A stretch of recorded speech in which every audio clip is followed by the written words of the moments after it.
Welcome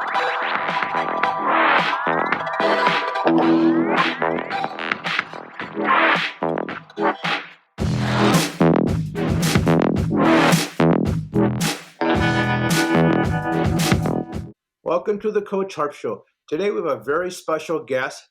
He is known as Chip Ridge. Welcome to the Coach Harp Show, Chip. Thank you so much for having me, Coach. I look forward to spending some time with you today. I've heard some great stuff about you, a lot of the stuff that you're doing in the real estate industry. We're going to touch base with that a little bit later.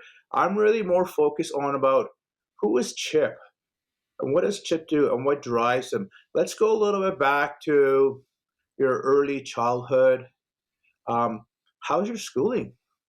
I started, Coach. My mom was divorced when I was very young, so I was raised by a single mom, which obviously had some impact on my upbringing, but in a really positive way because I was raised by a really strong role model, and she instilled in me a lot of what I carry on today, mainly around work ethic and just being able to persevere through challenges.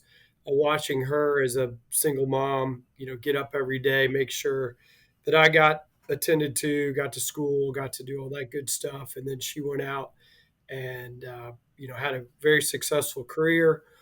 So that's a real inspiration to me and something that I take with me as I've gone through my career. Thank you for sharing that. One thing you said about single single mother is very important because some people realize that it takes two, but we got to be real in these days because one parent might not be there due to whatever stuff like that. One of the things I noticed is just when I was working with I still work with a lot of high risk youth. They come from single home families. The thing is, they're no different from having two parents. The only thing is they need that person in their life, whether it's a male or a female. And one of the things I realize is that is a positive impact in those children's life. Just look at your success story. Look where you've gone right now, right? So I want to say congratulations for having a strong person behind you all through the histories of what you've been doing. As you were growing up, did you face any challenges in school? Yeah, I think we all do. Obviously, when we're young and vulnerable, and we're just trying to figure it out. One of the things I was a late bloomer in terms of sort of my size. I was I didn't really start growing until I was in high school, and so I remember back when I was younger, the Smurfs were on, and I played basketball. I played a lot of different sports, but I was the point guard on the basketball team, and we'd go on away games and we were all blue. Our basketball uniforms were all blue, and the opposing fans would yell "Smurf, Smurf" when I would have the ball. And so it was, it's one of those things that you try to shrug off, but inside, the vulnerabilities in you are just like, oh my gosh, I'm mortified. But what do they say? That which doesn't kill you make you stronger. I think it definitely built some character, and I grew like 8 inches in 1 year. So I got to come back and see some of those folks, and was a little bigger, a little stronger. Not the biggest, not the strongest after the fact, but got a little bit of revenge there. But no, I think a lot of when had our sort of chat before, I shared with you a lot of what I can lean back on and look back on is how important the coaches were in my life in terms of just in the sporting aspects of it, whether it be, my soccer coach, basketball coach.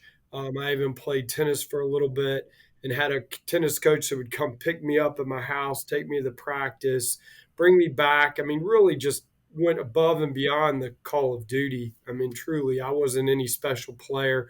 It wasn't as if I was going to, be ranked nationally or anything, but he just took a real interest in me and what I was doing, and giving me some support. So as we always say, sometimes, Coach, it takes a village, and that's a mantra in our house. Nice. I like how you say that because I also do some other stuff that I'm part of Kids Play, and one of our stuff that we really believe in, it takes a village to raise a child. And that's a nonprofit organization that I'm involved with. We work with kids from ages of 4 to 17 years old to make sure that they're safe, and there's a lot of things to be good influence in their life, right? And I appreciate that. And as you're mentioning about coaches, even though I noticed, even though I'm a coach right now, I have three mentors in my life right now. And what they do is they keep me focused in areas that I need to be really focused on. And the cool thing about this is you don't make success by yourself. You have a group of people that are there to make sure that you are successful. You know why? Because that's what they do. And then when they do that, they become successful too. So thank you for sharing that about how coaches affect people's lives. I know you mentioned about your family. Well, let's say, for example, as your family right now, what's the importance family mean to you? Yeah, it's fundamentally everything. I think one of the things, coming out of my personal situation, I've tried to be very attentive. I have four kids. I have a high schooler, and then I have triplets that are in sixth grade. So they keep us on our toes. We have a lot of different sporting events, and really one of the challenges that we have currently is that with four children, they're all so different and unique, and they have different needs, they have different personalities, they have different aspirations, and candidly they deal with things differently. And so us as parents, and me, trying to sort of build that culture within our family of hard work and loyalty and things that are important to me and my wife. um, it's challenging because each of them has their own personal tact on that, and so we try to remind ourselves to be patient and try to be consistent, try to be empathetic. But as you know, that can be sometimes. I would always say it's a lot easier for me to coach other kids than it is my own kids, and I do some coaching myself. And so I told my sons, but they're two of the triplets, I said, I think I need to coach your sister and her friends because they seem to be a lot more. They seem to enjoy me more. So Isn't that funny? It's always your siblings or your children that as they're that you could be the greatest coach with other kids, but when they look at you really differently. Yeah. As you're mentioning that when you're talking about coaching, what do you coach? so yeah, so I coach basketball and soccer for kids, and then I also, which I pride a lot of myself on, is I also do some mentoring, just with younger professionals, spending time. We do a lot with interns. That's a big piece of what we do here at Millennial Title. Every summer, we try to bring in two or three different interns at different offices, and really spend some time with them, giving them an opportunity to sort of see what future opportunities look like. And then lastly, we are a key sponsor for a development center here in Louisville, Kentucky. A gentleman by the name of Tim Barnett established it, and it's part of a basketball program, but really their elements are more focused on development. So they bring in tutors, counselors, opportunities for one of the things that are missing, I think, a lot. Used to be there were boys clubs, there was YMCA's, there was all these different organizations. I think those are really, candidly, there's less of that available.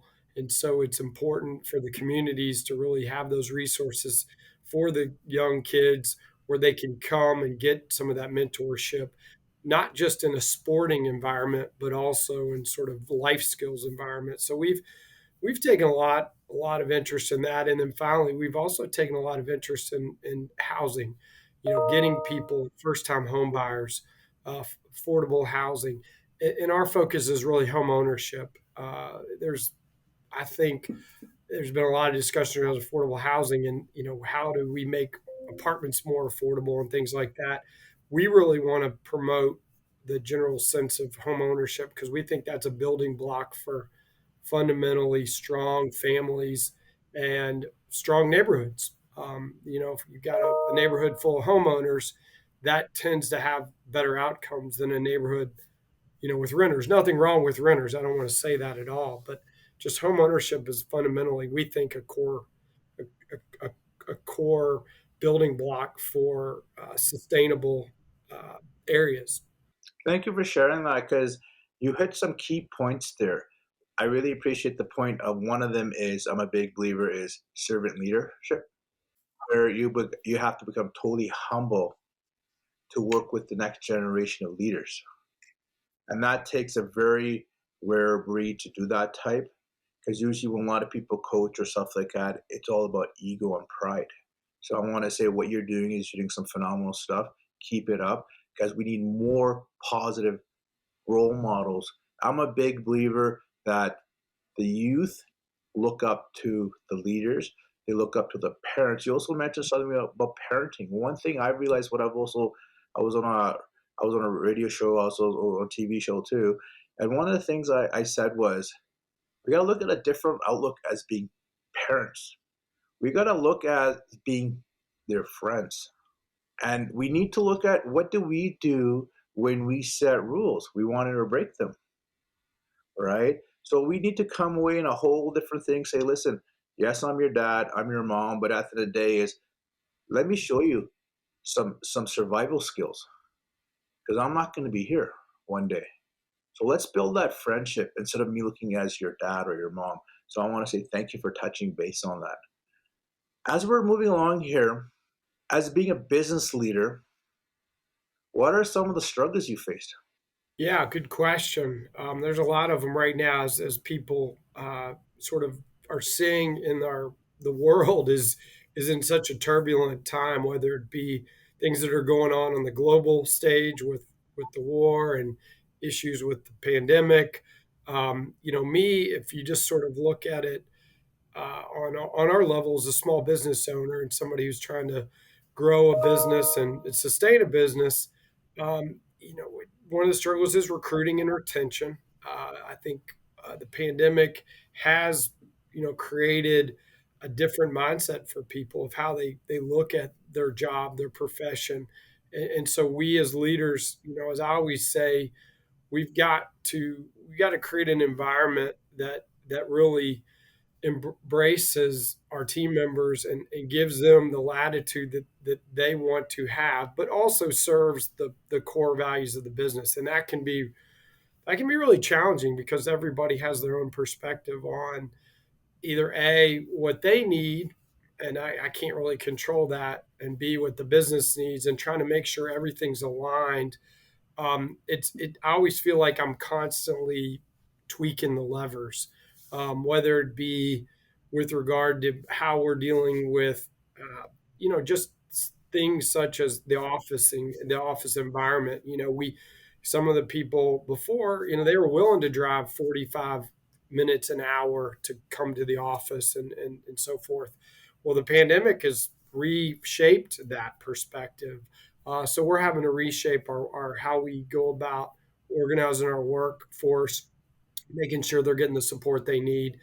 And then the other thing is, I think people have really stepped back and said, "Hey, maybe maybe this isn't everything that I thought it was going to be, and I want more." And so we've got to be willing to engage those conversations and make sure that our team members feel like they're doing something that serves them, but also is challenging for them. And so it is a definite, it's a daily challenge, weekly challenge, and we just try to get up and, as I said, right now we're all sort of grinding, which is I don't think a great term, but it is a term, and then we sort of and we all share that. Like we need to support each other because it can feel like a grind. I gotta say something about the grind. As playing sports for a long time and coaching, I encourage hustling and grinding because what happens there is you guys are learning how to work together, one vision, one goal. And as you guys are moving, hustling and grinding, it's showing consistency. And through that consistency, you guys are going to overcome a lot of hurdles than facing it by yourself. That's something that I'm noticing even myself.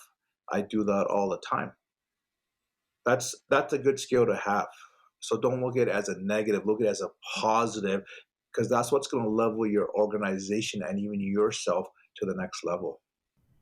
Yeah, no, and I agree. I think the one thing that we've been working on, Coach, is how do we communicate with each other, and that's important because with the last couple of years, we've had sort of this disintermediated communication, whether it be the human interaction that we all need and want, or it's just feeling a bit of isolation and so forth. So we've really tried to put a lot of emphasis around it, but it's still something that we have to keep top of mind. And so we're being a little bit more intentional about how we frame our communications and keeping everybody feeling engaged and making sure nobody sort of is getting quote unquote, left out of these important communications, and then also giving everybody, hopefully, as much as they want, a platform for them to communicate and share, some of their either concerns or their suggestions or their what have you, and that's been challenging. It's been really challenging, but I think it's something that we're learning every day how to do it, and I think that if we as an organization can be thoughtful about how we go about, making sure that our team members all understand that they are important and that what we do does matter. I mean, we're delivering home ownership in some form or fashion. We're part of that process. So I think we're really leaning into that as culturally to say, hey, we are doing something that really matters. I noticed that you've mentioned home ownership, real estate. Now I want to dig real deep. Why did you choose real estate versus any other opportunity to go into?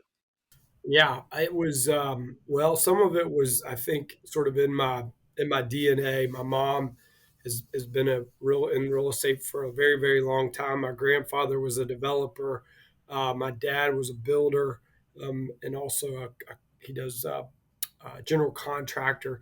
So there were those elements that I think anybody will admit when you're growing up, you do pick up on some of that, and so that was part of it. And I tried some other things before I landed in real estate, so it wasn't bequeathed upon me, if you want to say it that. It was something that I found sort of on my own after dabbling into some other careers. But what I really like about it, Coach, is the connectivity that you get with people. I mean, it's a relationship based business. There's definitely some technical aspects to it. I think it's important that you have understandings around some of the technical pieces of real estate, but more importantly, it's about building long-term relationships where you have trust and who you're going to be working with, and that you build once again those sort of authentic relationships. Because if you do that, then people are going to want to do transactions with you. If you're just somebody, and we have these people in our sphere of influence everywhere, that is looking for a fee, that's all. And that's what I always talk to our younger team members about, is that this is a long game, and we need to play it as such. And if you're focused on getting that one deal or that one closing or that one fee or whatever it may be, you're not gonna be a valuable player in the game very long. So we really, as a team, we really focus on building long term relationships, and that has served us well. I like how you say long-term relationships because one of the things I'm a big believer is relationships. Because with relationships, because every we live in a world that's very transitional, transaction, transaction, transaction. Now, what happens if that transaction ends, but you don't have the relationship base? It won't move anywhere. Uh, I'm a big believer that relationships is equivalence of your wealth. Now, what does wealth mean? It's not monetary. It can be wealth in different areas too. And it will open so many doors that you can't even dream of what are the opportunities that will come in your life. And I'm a prime example of that. Just listen to people, see what they got to say, and then and don't have expectations. It will open opportunities which we never thought of before. So I really also something to help you out. I have a friend of mine. He wrote a book, and that's my next because this is I'm a believer of leaders are readers. Do you read, Chip? Yeah. Oh, yeah. Definitely. It's unfortunately, I will tell you that it's funny. I did not read very much in school. It's almost like when they force you to read, you're like, I'm not reading, man. So growing up, I mean, you know, I read a lot of sports books. I'd read Street and Smith or something like that. But if you told me I had to read like a book, I'd be like, no way. But then as I got older, I really did sort of appreciate one, just getting away, and then two, the amount of the fact that you can sort of come to your own conclusions and you can engage how you want to, not be sort of told something. Unfortunately, recently, with everything going on with the business and family and getting kids all around, my reading has come down. But I have a book on the bedside, and I try to get in at least. Sometimes it's 5 minutes a night, sometimes it's 45 minutes. It just depends on what my bandwidth is. But yeah, I'm a huge believer in learning. And also, just as an aside, last year I made a commitment and I joined a Vistage group. It's a leadership group where you go and one day a month you spend time with other business owners, peers, and you just share your what's going on, and they bring in speakers as well. But it's just a great way to bounce ideas off of like-minded, or not necessarily like-minded folks, but people who have similar challenges or face different situations, so you can sort of learn from them. And that's something that I think I've really matured in, relative to maybe 15 years ago, where I candidly thought I knew everything, and that wasn't something that I put as much attention on. So I feel a lot better that I've opened my brain to these, to new ideas and getting constructive feedback. The reason why I mentioned that is there's a my because I read books all the time. Like when I have a guest on the show, if they have a book, I like to know who is the guest and why they do. Few books. One of his good friend of mine, his Jermaine Jones. He wrote a book called The Last Man Standing. He talks about his lifestyle being in the NBA, stuff like that. Then I have another friend of mine who wrote another book. It's called The Two Day CEO. It gives a whole different perspective of looking at business and corporate. And that's something that I recommend you. There's another book I also recommend. It's called Hung by the Tongue, because we don't listen every time what we say, but our subconscious mind picks it up and it actually creates into reality form. And you wonder, why are things happening? So those are three books I recommend to really indulge into your understanding of different areas. The reason why I like the 2 Day CEOs, which I'm going to start reading after I finish Jermaine's book, which I want to know is, as a CEO, it's a different mindset, and I'm noticing that quite a bit compared to being a coach, compared to being an athlete. It's a whole different beast by itself. And like how you said, the world is changing so much. The skills that we learned back in the days might not apply these days because the generations have changed a lot. So we got to figure out and adapt on how we can work with the new generation. Yeah, no, you hit that on the head. That is something that we're really trying to focus on over the next 2 to 3 years for us, is retooling how we go about training and engaging our team. Because one thing that we recognize is that, in our industry, specifically the title industry, has a real problem with recruiting in younger people, younger professionals, because it's probably not the most glamorous, at least in their mind. It's a very regimented, sort of technical based space. And so candidly, a lot of the younger professionals, it's just not, I use the word sexy. And so we're not recruiting them in like we need to be. So we're trying to take a look, we're trying to reflect and say, okay, what can we do as Millennial Title to really make it more appealing. I mean, we can't change some of some of the workflow. Now, some of it's going to change, and that's something the industry is dealing with, and we can touch on that maybe at the end of this discussion regarding some of the emerging technology. But and that's when we're really going to have to embrace the younger generation. But we need to be more mindful of how do we you know, and Coach, I'll be curious what you think. Take what is perceived as a 9 to 5 job and make it to where, or the other issue we have is that it's a real time response job. Like you got to respond. Like you can't wait and get back to them when you want to get back to them. You got it's on call. And I don't know how you do, but some of the younger, they don't like that. They don't like being on call, man. They got other stuff going on. They're busy on Insta, or they're busy doing TikToks. They don't have time to.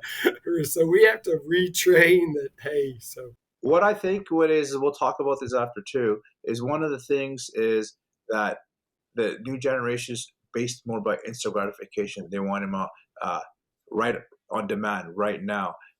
The attention span is very short. Now, our attention span of being old school and corporate stuff like that is we understand processes, we understand all that kind of stuff. But at the end of the day, is how do the two worlds come together? Somebody has to give somewhere to get that drive that we're looking for, right? As we're talking about your passion, your drive, is there advice that you want to leave the audience today? I think the one thing that I am, sort of focused on is that sort of servant leadership piece of it. I feel like that where I am really building a legacy, not for me, but for our company, is for me to really step back and focus on the support piece of it. Developing our team, making sure they have all the tools in place so that they can thrive and so that they, and one of the challenges is, it used to be I really did focus on like, well, just everybody wants to make more money. That was just sort of the baseline. And real estate tends to lend itself a little bit to that, which I think is actually one of the bad parts and something that I think as an industry we're going to have to sort of reconcile out. And it is being reconciled out, but that people start to feel like that. Well, they're just transactional people. They just want to close deals, close deals, close deals. So I'm really focused on coach trying to be, like I said, um, more thoughtful about really understanding the needs and of our team, and how do I build the infrastructure around that, and then on top of that, make sure that the clients understand, all the value adds and that we can bring to them for a long term relationship. So we talked about that early on. It's long term relationship, not instant gratification. Long term relationship, and that's what we continue to instill.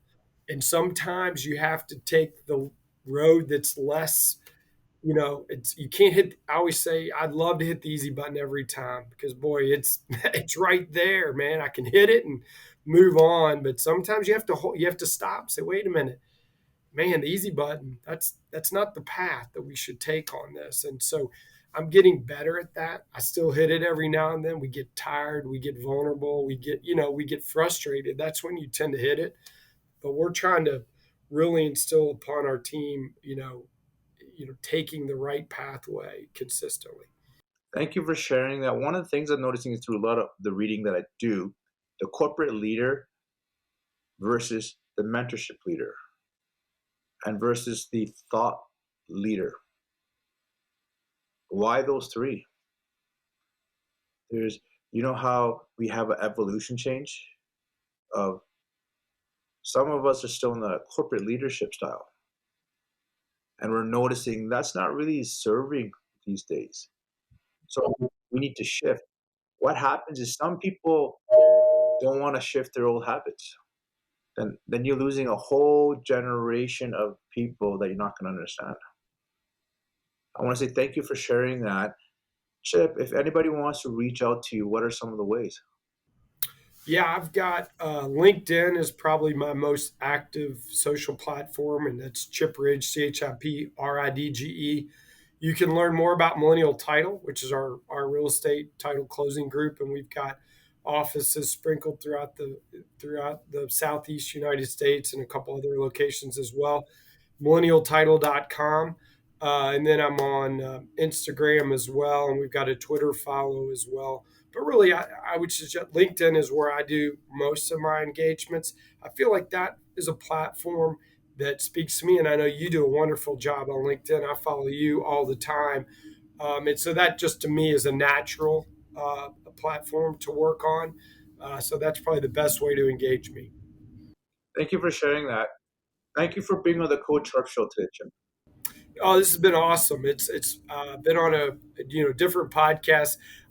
I can't. I got to be honest. I love your format and style. It's much more to me. It's a natural feel than just us going through and listing off a bunch of promos. Thank you for sharing that. Everyone watching the Coach Harp Show, stay tuned for more special guests at www.coachharp.ca.